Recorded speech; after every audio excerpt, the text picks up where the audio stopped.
Ikhwan yang dimuliakan Allah.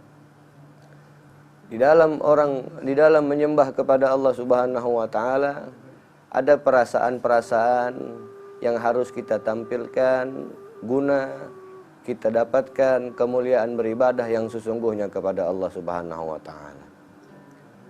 Orang yang selamat dalam ibadahnya manakala ia bersujud kepada Allah taala adalah orang yang menyangka di dalam sujudnya ia sedang bersujud kepada yang maha mulia, Allah Subhanahu wa taala yang menciptakan seluruh keragaman dalam dunianya. Ibadah tadi adalah bentuk kita mengembalikan kepada Allah Subhanahu wa taala atas nikmat-nikmat Allah yang diberikan kepada kita. Kadangkala kemuliaan-kemuliaan itu tidak kita sadari kecuali setelah tidak ada lagi kesempatan kita untuk beribadah kepada Allah Subhanahu wa taala.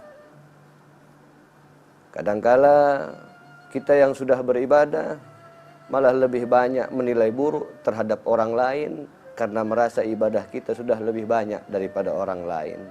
Satu waktu ya hadirin, seorang saleh duduk termenung melihat seorang pemabuk datang kepada pintu masjid Allah Subhanahu wa taala.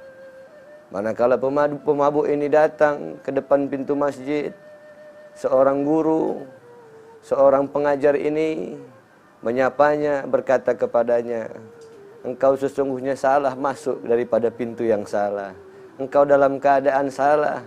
Engkau hari ini sedang mabuk dan engkau masuk dari pintu-pintu kamar mandi dan bukan kepada pintu utama menuju kepada masjid.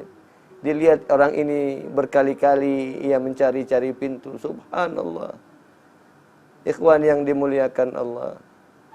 Syekh tadi, guru tadi mengajak orang pemabuk ini pulang ke rumahnya untuk memandikannya.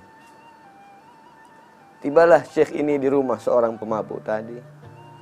Dalam keadaannya yang mabuk, syekh ini bertanya kepada pemabuk ini, wahai fulan, apakah yang membuat kamu datang kepada masjid Allah Subhanahu wa taala?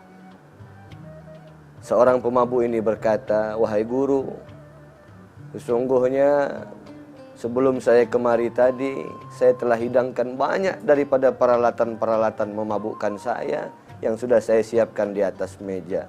Saya siapkan gelas saya siapkan alkohol yang siap saya minum.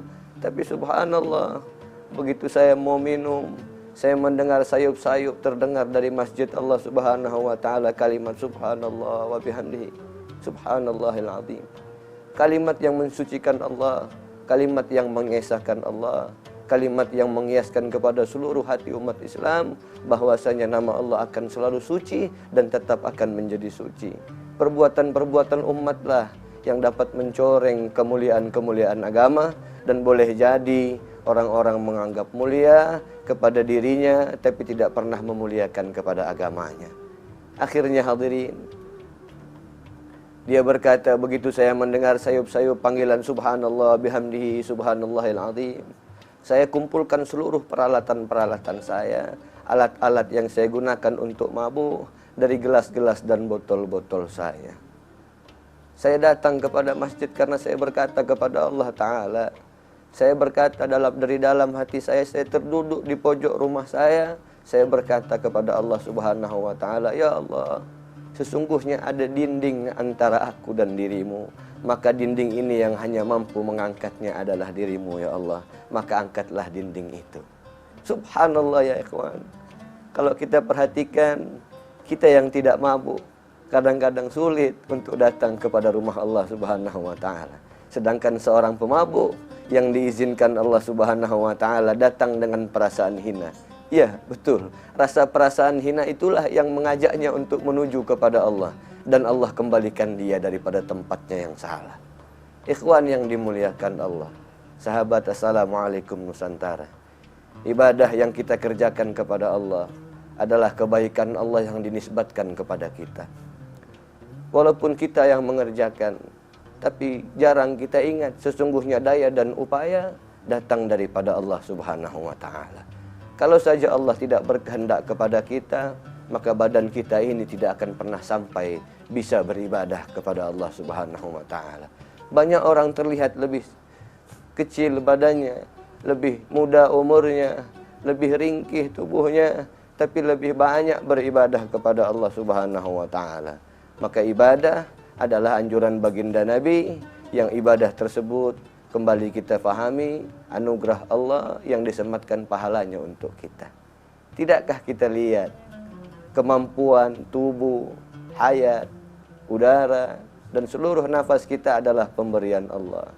Tapi manakala kita bersujud kepada Allah, manakala kita berpuasa di jalan Allah, manakala kita berjalan fisabilillah, pahala itu kembali kepada kita. Bahkan subhanallah, yang termulia Allah Subhanahu wa taala begitu banyak menyematkan pahala-pahala itu kembali kepada hambanya, padahal kemuliaan-kemuliaan itu datang dari sisi Allah Subhanahu wa taala. Ikhwan yang dimuliakan Allah, saat seseorang beribadah kepada Allah Subhanahu wa taala, ulama-ulama banyak mengajarkan kepada kita perihal pertama yang harus kita perhatikan dalam ibadah adalah niat. Ulama berkata dalam salah satu bait-bait syair usul fikihnya, mereka berkata, "Fasahihin niyata qabla al-amali wa'ti biha maghrunatan bil awwali."